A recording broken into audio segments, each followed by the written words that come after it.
Hello friends, எல்லாரும் எப்படி இருக்கீங்க? இன்னைக்கு நாம பார்க்க போற topic doctor food part 3 cooking utensils, methods and food storage. இன்னைக்கு நம்ம அஜெண்டால 3 டாபிக்ஸ் இருக்கு. First topic cooking utensils. எந்தெந்த பாத்திரத்தை யூஸ் பண்ணா நல்லது, எந்தெந்த பாத்திரம் கெட்டது. ரெண்டாவது டாபிக் குக்கிங் மெத்தட்ஸ். எந்தெந்த மெத்தட்ல சமைச்சா உடம்புக்கு ரொம்ப நல்லது. மூணாவது ஃபுட் ஸ்டோரேஜ். சாப்பாடை எப்படி ஸ்டோர் பண்ணி வைக்கிறது. ஆயுர்வேதிக் ப்ராவப்லேருந்து ஆரம்பிப்போம். நம்ம சாப்பிட்ற சாப்பாடு தப்பாக இருந்துச்சுன்னா எந்த ஒரு மருந்து எடுத்துமே பலன் இல்லை. நம்ம சாப்பிட்ற சாப்பாடு கரெக்டாக இருந்துச்சுன்னா மருந்தே தேவையில்லை. போன வீடியோஸில் நம்ம பார்த்த மாதிரி தான் கேள்வி கேளுங்க. கேள்வி கேட்கும் போது தான் நமக்கு ஆன்சர்ஸ் கிடைக்கும். யார் என்ன சொன்னாலும் அதை அப்படியே அக்செப்ட் பண்ணிக்காதுங்க. உங்களுக்கு சரின்னு தோணுதான்னு பாருங்க. எப்பொருள் யார் யார் வாய் கேட்பினும் அப்பொருள் மெய்ப்பொருள் காண்பது அறிவு. Cooking vessels to avoid. எந்தெந்த குக்கிங் வெசல்ல சமைச்சா ரொம்ப ஆபத்தானது. இந்த இதில் இடத்த பிடிச்சிருக்கிறது நான்ஸ்டிக் குக்வேர்.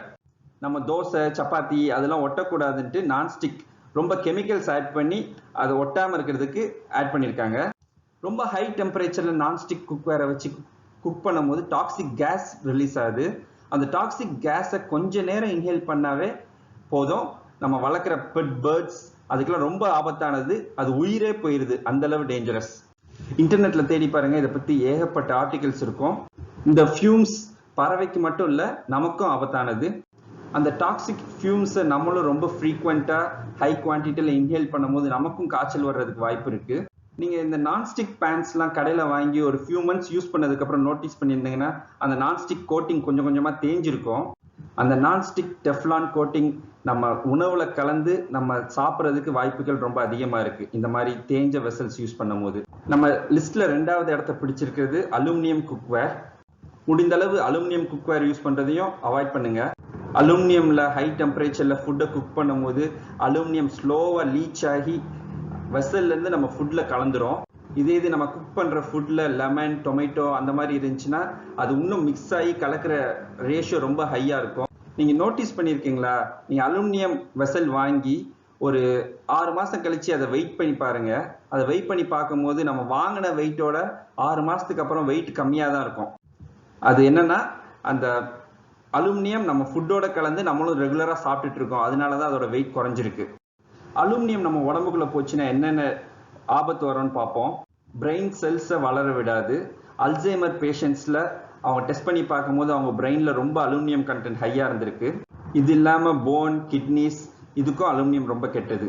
அலுமினியம் ஃபாயில்ல ஃபுட்டை சமைக்கிறதையும் அவாய்ட் பண்ணுங்க. அது இன்னும் ஈஸியா ஃபுட்டோட கலக்கிறதுக்கு சான்சஸ் அதிகம். இந்த மாதிரி சாஃப்ட் ட்ரிங்க்ஸ் குடிக்கிறதே கெட்டது. அதுவும் அலுமினியம் கேன்ல இருக்கிற சாஃப்ட் ட்ரிங்க்ஸை குடிக்காதுங்க. அந்த கேன் எவ்வளவு நாள் வெயில்ல இருந்துச்சுன்னு யாருக்குமே தெரியாது. ஸோ அப்படி ஹை டெம்பரேச்சர்ல இருக்கும் போது கேன்ல இருந்து அலுமினியம் ட்ரிங்க்ல போறதுக்கு சான்சஸ் ரொம்ப அதிகம். என்னென்ன வெசல்ஸ்ல சமைக்கிறது நல்லதுன்னு இப்ப பார்ப்போம்.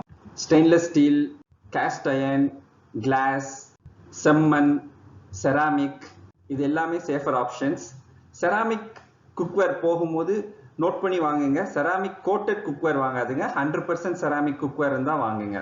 இரும்பு சட்டியை துரு பிடிக்காம சேஃபா பார்த்துக்கோங்க. ஃப்ரீக்வெண்டா ஆயில் பண்ணி வைங்க. துரு உடம்புக்கு கெட்டது.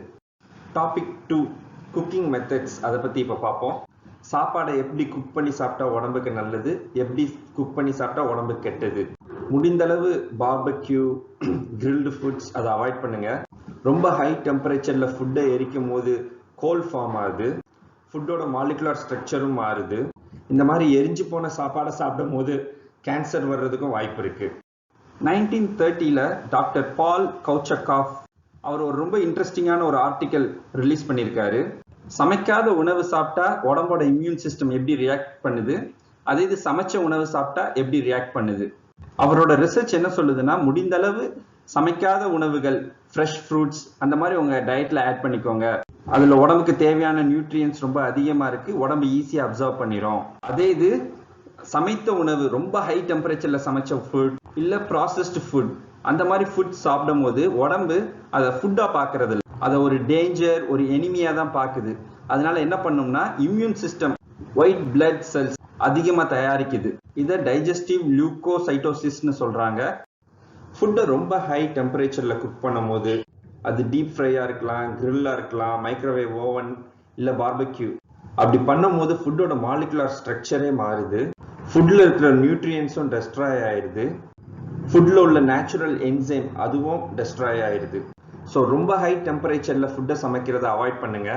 இப்போ நம்ம என்சைமை பற்றி கொஞ்சம் டீட்டெயிலாக பார்ப்போம். எல்லா சாப்பாட்டு பொருளையுமே என்சைம் இருக்கு. நம்ம அந்த சாப்பாட்டு பொருளை சாப்பிடும் போது அதில் இருக்கிற என்சைமே நமக்கு அந்த டைஜஷனுக்கு ஹெல்ப் பண்ணுது. டைஜஷன் வயிற்றுல ஈஸியாகவும் எஃபிஷியண்டாகவும் நடக்குது. ஆனால் இந்த மாதிரி ஹை டெம்பரேச்சரில் நம்ம ஃபுட்டை குக் பண்ணும் போது அதில் உள்ள என்சைம் போயிடுது. அந்த சாப்பாட்டை சமைக்கிறதுக்காண்டி நம்ம பாடி கஷ்டப்பட்டு என்சைம் தயாரிக்க வேண்டியது இருக்கு. ஸோ டைஜஷனும் கொஞ்சம் கஷ்டப்பட்டு நடக்குது, அதிக டைம் ஆகுது. பப்பாளி, வெள்ளரிக்காய், பைனாப்பிள், அவகேடோ, தேங்காய் இதுலெல்லாம் என்சைம்ஸ் ரொம்ப அதிகமாக இருக்குது, உடம்புக்கு ரொம்ப நல்லது. டாக்டர் பவுல் கொச்சகாஃப் அவர் என்ன சொல்கிறாருன்னா, இயற்கையான உணவு, ஃப்ரெஷ் ஃப்ரூட்ஸ், காய்கறிகள், ரொம்ப ஹை டெம்பரேச்சரில் குக் பண்ணாத உணவுகள், அந்த மாதிரி சாப்பிடும் போது பாடியில் எந்த ஒரு நெகட்டிவ் ரியாக்ஷனுமே நடக்கலை. ஒயிட் பிளட் செல்ஸ் ஜென்ரேட் ஆகல. பாடி இதெல்லாம் ஃப்ரெண்ட்லி ஃபுட்ஸாக பார்த்துச்சு. ஹை டெம்பரேச்சரில் குக் பண்ண ஃபுட்ஸ் கெட்டதுன்னு பார்த்தோம். ஆனால் அதை விட ரொம்ப மோசமானது ப்ராசஸ்டு ஃபுட்ஸ். வெள்ளச்சீனி, மைதா, ரிஃபைன்ட் வெஜிடபிள் ஆயில்ஸ், இந்த மாதிரி சாப்பாடு சாப்பிடும் போது ஒயிட் பிளட் செல்ஸ் ரொம்ப அதிகமாக ஜென்ரேட் ஆகுது, பாடியில் இன்ஃப்ளமேஷன் நடக்குது. பீஸா, பர்கர், சீஸ் ஃப்ரைஸ் அதெல்லாம் கெட்டது நம்ம எல்லாருக்குமே தெரியும். ஆனால் நம்மளை அறியாமல் நம்ம சாப்பிட்டுட்டு இருக்கிற சில ப்ராசஸ்ட் ஃபுட்ஸை பற்றி நான் இப்போ சொல்கிறேன். அதை முடிந்தளவு உங்கள் சாப்பாடுலேருந்து அவாய்ட் பண்ணிக்கோங்க. வெள்ளச்சீனி, மைதா இது ரெண்டுமே ரொம்ப ரொம்ப கெட்டது. இதில் அந்த வெள்ளை கலர் வேணும், அதுக்காண்டி ரொம்ப கெமிக்கல்ஸ் ஆட் பண்ணுறாங்க. முடிந்தளவு வெள்ளச்சீனி, மைதாவை அவாய்ட் பண்ணுங்க. பரோட்டா, நான், ஒயிட் பிரெட், பேக்கரியில் செய்கிற பன்னு, ரஸ்க்கு, கேக்கு, பஃப்ஸு இது எல்லாத்துலேயுமே மைதாவும் வெள்ளச்சீனியும் ஆட் பண்ணியிருப்பாங்க. ப்ராசஸ் பண்ணி செஞ்ச ரவை, சேமியா, நூடுல்ஸ் அதையும் அவாய்ட் பண்ணுங்க. கொக்கோகோலா, பெப்சி அது மட்டும் கெட்டதில்லை. மாசா, பொவன்டோ அந்த மாதிரி சாஃப்ட் ட்ரிங்க்ஸும் கெட்டது தான், அதுலேயும் சீனி தான் சேர்த்துருக்காங்க. நம்ம ஊர் நன்னாரி சர்பத்துலேயும் அவ்வளோ வெள்ளச்சீனி சேர்த்துருக்காங்க. வெள்ளச்சீனி சேர்த்த உணவை அவாய்ட் பண்ணுங்க. இந்த மாதிரி வெள்ளச்சீனி, மைதா சாப்பிட்றதுனால கேன்சர் வருதுன்னு ரொம்ப ஆர்டிகல்ஸ் இருக்குது இன்டர்நெட்டில். நொறுக்கு தீனியே சாப்பிட வேணாம்னு சொல்லல. வீட்டில் தேங்காய் எண்ணெய், கடல் எண்ணெய், நல்லெண்ணெய் அதில் செஞ்ச முறுக்கு, சீடை, பஜ்ஜி, வடை, அதிரசம் அந்த மாதிரி ஹெல்த்தியான ஸ்நாக்ஸ் சாப்பிடுங்க. டாக்டர் பவுல் கொச்சகாஃப் அவங்க ரிசர்ச்சில் ஃபுட்ஸை ரேங்க் பண்ணியிருக்காங்க. Number 1 best food, number 4 worst food, அதை சாப்பிடாதுங்க. Number 1 raw foods that need not be cooked, சமைக்க தேவையில்லாத உணவுகள், ஃப்ரெஷ் ஃப்ரூட்ஸ், சில காய்கறிகள், ஸ்ப்ரவுட்ஸ் அதெல்லாம் நம்ம சமைக்க தேவையில்லை, அப்படியே சாப்பிடலாம். அதில் என்சைம்ஸ் ரொம்ப அதிகமாக இருக்கும்னு முன்னாடியே பார்த்தோம். முளைக்கட்டின பயிரில் ரொம்ப என்சைம்ஸ் இருக்குது, அது உடம்புக்கு ரொம்ப நல்லதுன்னு சொல்கிறாங்க. இதே தான் என்கிட்ட மோதாத அந்த பாட்டில் நதியா சூப்பர் ஸ்டார் கிட்ட சொல்கிறாங்க, காலையில் லஞ்சுமே சுண்டல் பயிரை ஊற வச்சு சாப்பிடுங்கன்ட்டு. இந்த மாதிரி ஃபுட்ஸ் எல்லாம் பாடி ஃப்ரெண்ட்லி ஃபுட்ஸாக பார்க்குது, டைஜஷன் ரொம்ப நல்லா நடக்கும். நம்பர் 2 ஸ்டீமிங், பாயிலிங், ஃப்ரையிங் இதெல்லாம் ரொம்ப ஹை டெம்பரேச்சரில் பண்ணாதுங்க. சில காய்கறியை நம்ம அப்படியே சாப்பிட முடியாது, சமைச்சு தான் சாப்பிடணும். அப்படி சமைக்கும் போது நார்மல் டெம்பரேச்சரில் சமைங்க. ரொம்ப கொதிக்க வைக்கிறது, டீப் ஃப்ரை பண்ணுறது அதை அவாய்ட் பண்ணுங்க. நார்மல் டெம்பரேச்சரில் சமைக்கும் போது பாடி அதை ஃப்ரெண்ட்லி ஃபுட்டாக பார்க்குது. இதே இது நீங்கள் ரொம்ப ஹை டெம்பரேச்சரில் சமைச்சிங்கன்னா அதே உணவு பாடி எனிமியாக பார்க்குது. எல்லா சாப்பாட்டையும் ப்ரெஷர் குக்கரில் போட்டு வேக வைக்காதுங்க. ரொம்ப ஹை டெம்பரேச்சர், ஹை ப்ரெஷரில் சமைக்கிற உணவும் உடம்புக்கு நல்லதில்லை. Number 3 deep fried, barbecue, grilled foods. இந்த மாதிரி ஃபுட்ஸை பாடி எனிமியாக பார்க்குது, ஒயிட் பிளட் செல்ஸ் ஜென்ரேட் பண்ணுது, பாடியில் இன்ஃப்ளமேஷன் நடக்குது. Number 4 processed artificial foods. Number 3 and number 4 முடிந்தளவு அவாய்ட் பண்ணுங்க. நம்பர் 1 கேட்டகரியில் ஃபிட் ஆகிற ஃபுட்ஸ் ரொம்ப ஃபுட்ஸ் இருக்குது, அதில் கொஞ்சத்தை மட்டும் இப்போ பார்ப்போம். கொய்யாப்பழம், ஆப்பிள், பலாப்பழம், மாம்பழம், நவாப்பழம், பப்பாளி, இளநீ, சப்போட்டா, அன்னாச்சி பழம், தண்ணிப்பழம், நொங்கு, வெள்ளரிக்காய், கேரட், வாழைப்பழம், சீத்தாப்பழம், நெல்லிக்காய், மங்குஸ்தீன், ஃபிக்ஸ், கொடிக்காய், பிளம்ஸ், திராட்சை, ஹனிடியூ. இது ஒரு சின்ன லிஸ்ட் தான். இதோட ரொம்ப ரொம்ப ஃப்ரூட்ஸ் அண்ட் வெஜிடபிள்ஸ் இருக்குது. இதெல்லாம் நல்லா வாஷ் பண்ணி அதில் போட்ட கெமிக்கல்ஸ் போகிற மாதிரி வாஷ் பண்ணிட்டு அடுத்து சாப்பிடுங்க. ஃப்ரூட்ஸ் அண்ட் வெஜிடபிள்ஸில் இருக்கிற கெமிக்கல்ஸோடு சேர்த்து அப்படியே சாப்பிட்றாதுங்க, நல்லா வாஷ் பண்ணிட்டு சாப்பிடுங்க. சில பேர் ஸ்கின்னை பீல் பண்ணிட்டு சாப்பிட்றாங்க. இன்னொரு ஆல்டர்னேட் ஆப்ஷன் என்னென்னா, நீங்கள் அதை தண்ணியில் ஊற வச்சுருங்க, ஃப்ரூட்ஸையும் வெஜிடபிள்ஸையும். அடுத்து கொஞ்சோண்டு வினிகர் ஊற்றிடுங்க தண்ணியில். ஒரு 5 to 10 minutes நல்லா ஊறட்டும். அந்த வினிகர் எல்லா கெமிக்கல்ஸையும் ரிமூவ் பண்ணிடும். அதுக்கப்புறம் ஃப்ரூட்ஸையும் காய்கறியும் எடுத்து நீங்கள் நார்மல் தண்ணியில் ஒரு தடவை வாஷ் பண்ணிட்டு அப்படியே சாப்பிடலாம். உங்கள் டயட்டில் எவ்வளோ அதிகமாக ஃப்ரூட்ஸும் வெஜிடபிள்ஸும் இன்க்ளூட் பண்ணிக்கிறோமோ அந்தளவு ஹெல்த்தியாக இருப்போம். முருங்கைக்கீரை அதே நான் ஸ்பெஷலாக சொல்லியிருக்கேன்னா அது ஒரு சூப்பர் ஃபுட், ரொம்ப ஈஸியாக கிடைக்குது. அதனால அதோட இம்பார்ட்டன்ஸ் நமக்கு சில பேருக்கு தெரியாமல் போயிடுது. முருங்கைக்கீரை உடம்புக்கு ரொம்ப ரொம்ப நல்லது. வெள்ளைக்காரன் அதே தான் மாத்திரையாக வித்துட்டு இருக்கான். ஸோ நம்ம இயற்கையான முருங்கைக்கீரையை சாப்பிடுவோம். Rate of food disintegration and heat generated. ஒரு பொருளை ரொம்ப ஹை ஸ்பீடில் வேகமாக உடைக்கும் போது ஹீட் ஜென்ரேட் ஆகும். அந்த ஹீட்னால அந்த பொருளில் உள்ள நியூட்ரியன்ஸ் குறைஞ்சிருது. இந்த கான்செப்ட் தெரிஞ்சுதான் நம்ம முன்னோர்கள் அம்மிக்கல்ல சாப்பாட்டுக்கு போட வேண்டிய மசாலாவெல்லாம் அரைச்சாங்க. இஞ்சி, பூண்டு, சீரகம், மஞ்சள் அதெல்லாம் அம்மிக்கல்ல ஸ்லோவா அரைக்கும் போது ஹீட் ஜென்ரேட் ஆகாது, அதுல உள்ள சத்தும் குறையாது. அதே இது நீங்க மிக்சியில போட்டு ஸ்பீடா அடிக்கும் போது அதுல உள்ள சத்து குறைஞ்சிருது. நம்ம சாம்பாருக்கு போடுற மஞ்சள், ரசத்துக்கு போடுற சீரகம் அதெல்லாம் நீங்களே அம்மிக்கல்ல அரைச்சு போட்டீங்கன்னா ரொம்ப நல்லது. இதே கான்செப்ட் தான் மரச்செக்குல ஆட்டின எண்ணெய்க்கும். மரச்செக்கு ஸ்லோவா சுத்தி எண்ணெய் எடுக்கும் போது அந்த எண்ணெய் ரொம்ப நல்லது. எண்ணெயில மேக்சிமம் நியூட்ரியன்ஸ் இருக்கும். இதே இது எண்ணெயை வேற மிஷின்ல போட்டு ஸ்பீடா ஆட்டி எடுக்கும் போது அதுல உள்ள நியூட்ரியன்ஸ் குறைஞ்சிருது. செக்குல ஆட்டின எண்ணெயை யூஸ் பண்ணுங்க, ப்ராசஸ்ட் எண்ணெயை யூஸ் பண்ணாதீங்க. நம்ம எல்லாரும் நோட்டீஸ் பண்ணியிருப்போம், ஆப்பிள் பழத்தை எடுத்து கட் பண்ணி வச்சோம்னா கொஞ்ச நேரத்திலேயே அது கலர் மாறிடும்.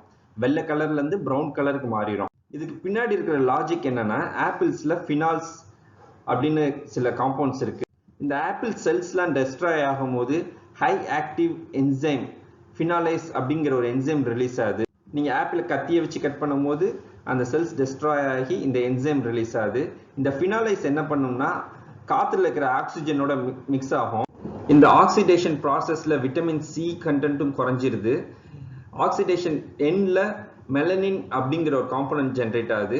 இந்த மெலனின் காம்பனன்ட்னால தான் ப்ரௌன் கலர் ஆப்பிளுக்கு வருது. நம்ம கத்தியை வச்சு கட் பண்ணும்போது ஆப்பிள் செல்ஸ் கொஞ்சம் தான் டெஸ்ட்ராய் ஆகுது. இதே இது நம்ம ஆப்பிள் பழத்தை மிக்சியில போட்டு அடிச்சோம்னா ஆப்பிள் கம்ப்ளீட்டா டெஸ்ட்ராய் ஆயிருது. ரொம்ப ஷார்ட் பீரியட்ல ஆப்பிள் கிரஷ் ஆகி ஜூஸ் ஆயிருது. அப்ப ஏகப்பட்ட செல்ஸ் டேமேஜ் ஆயிருது. அப்ப ரொம்ப அதிக லெவல்ல இந்த ஃபினாலைஸ் என்சைம் ரிலீஸ் ஆகுது. அதனால ஆக்சிடேஷனும் ரொம்ப ஹை ரேட்ல நடக்கும், ரொம்ப ஸ்பீடா நடக்கும். அதனாலதான் நீங்க நோட் பண்ணீங்கன்னா ஆப்பிள் ஜூஸ் பண்ணணுமே ஒரு லைட் கலர்ல இருக்கும், ஒரே நிமிஷத்துல பாத்தீங்கன்னா டார்க் கலர்ல கலர் சேஞ்ச் ஆயிரும். கலர் மாறிடுச்சு, ஆபத்தா அப்படின்னு கேட்டீங்கன்னா ஆபத்து இல்ல, நியூட்ரியன்ஸ் கொஞ்சம் கம்மியா இருக்கும், ஆனா சேஃப், குடிக்கலாம்.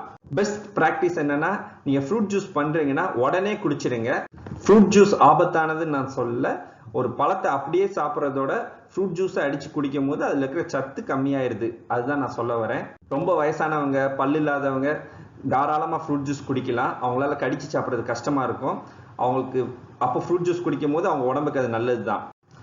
இப்போ நம்ம அஜெண்டாவில் உள்ள ஃபைனல் டாபிக் ஃபுட் ஸ்டோரேஜுக்கு வந்துட்டோம். ஃபுட்டை முடிஞ்ச அளவு பிளாஸ்டிக் பையில ஸ்டோர் பண்ணி வைக்காதுங்க. பிளாஸ்டிக் பையில ஸ்டோர் பண்ணி வைக்கும் போது உள்ள டெம்பரேச்சர் ஹையா இருக்கும். அது மட்டும் இல்லாம ஃப்ரெஷ் ஏரால உள்ள போக முடியாது. அதனால ஃபுட் சீக்கிரம் கெட்டு போக ஆரம்பிக்கும். ஃபுட்டை ஸ்டோர் பண்றதுக்கு மஞ்சப்பை, பிரீத்தபிள் பேக்ஸ், காத்து உள்ள போற மாதிரி அந்த மாதிரி பையில ஸ்டோர் பண்ணி வைங்க. ஃபுட்டை பிளாஸ்டிக்ல ஸ்டோர் பண்றதை முடிஞ்ச அளவு அவாய்ட் பண்ணுங்க. சில பேர் கார்ல இந்த மாதிரி வாட்டர் பாட்டில், பிளாஸ்டிக் வாட்டர் பாட்டில தண்ணி வச்சுட்டு போயிடுறாங்க. வீட்டுல இருந்து கார் ஓட்டிட்டு ஆஃபீஸ் போயிருப்பாங்க. கார் நாள் ஃபுல்லா வெயிலே கிடக்கும். அந்த ஹை டெம்பரேச்சர்ல பிளாஸ்டிக் லீச் ஆகி தண்ணிக்குள்ள கலந்துரும். அப்புறம் திருப்பி சாயந்தரம் நம்ம தண்ணி எடுத்து குடிக்கும் போது நமக்கு ரொம்ப ஆபத்தானது. இந்த மாதிரி தண்ணியை குடிக்கிறதுனால கேன்சரும் வரலாம். ஃபோம் பாக்ஸ், பிளாஸ்டிக் பேக், அதுல சுட சுட சாப்பாடை எப்பயுமே ஸ்டோர் பண்ணி வைக்காதுங்க. குடிக்கிற நல்ல தண்ணியையும் சின்டெக்ஸ் அந்த மாதிரி பிளாஸ்டிக் டேங்க்ல ஸ்டோர் பண்ணி வைக்காதுங்க. வெயில் படும் போது டேங்க்ல இருக்கிற பிளாஸ்டிக் தண்ணிக்குள்ள மிக்ஸ் ஆகிறதுக்கு வாய்ப்பு ரொம்ப அதிகம். மைக்ரோவேவ் ஓவனுக்குள்ள ஃபுட்டை ஹீட் பண்ணும்போது பிளாஸ்டிக் கண்டெய்னர்ஸ் யூஸ் பண்ணாதுங்க. அந்த ரொம்ப ஹை டெம்பரேச்சர்ல பிளாஸ்டிக் ஃபுட்டோட மிக்ஸ் ஆகிறதுக்கு வாய்ப்பு அதிகம். குழந்தைங்களை அட்ராக்ட் பண்ற மாதிரி கலர் கலரான பிளாஸ்டிக் கப்ஸ், கார்ட்டூன் படம் போட்டு மார்க்கெட்ல ரொம்ப கப்ஸ் விற்கிது. இந்த மாதிரி கப்ஸை அவாய்ட் பண்ணுங்க. இதுல நீங்க சுட சுட ஹார்லிக்ஸ் இல்லைன்னா பூஸ்ட் ஊற்றி உங்க குழந்தைங்க கொடுக்கும் போது அதுல இருக்கிற கெமிக்கல்ஸும் கலந்து உங்க குழந்தைங்க குடிப்பாங்க. உடம்புக்கு ரொம்ப கெட்டது. பிளாஸ்டிக் சிப்பர், டீத்தர், சிலிகான்ல பண்ணது அது எல்லாத்தையுமே அவாய்ட் பண்ணுங்க, ரொம்ப டேஞ்சரஸ்.